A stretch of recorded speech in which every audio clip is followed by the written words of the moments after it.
पंजाब में ज़िमनी इंतखाबात के मामले पर इलेक्शन कमीशन ऑफ पाकिस्तान का आला सतह का इजलास कल दोबारा तलब कर लिया गया।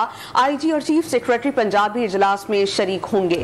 मजीद जानते हैं डॉन न्यूज़ के नुमाइंदे इरफान सदुजाई से। इरफान, बताइएगा क्या पता चला है इजलास से मुताल्लिक़? जी, इलेक्शन कमीशन ने पंजाब में जो इंतखाबात का मामला है उसके हवाले से एक आला सतह का इजलास कल तलब किया है।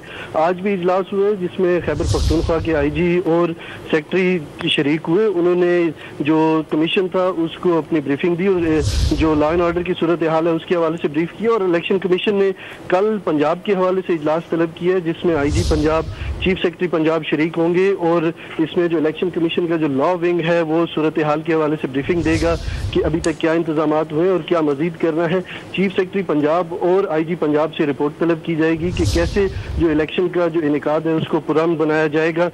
आया कितनी नफरी मौजूद है पुलिस की, इसके अलावा जो इजाफी नफरी है वो चाहिए या इसके अलावा जो मजीद इकदाम है उसके हवाले से इलेक्शन कमीशन। ठीक है इरफान, बहुत शुक्रिया आपका।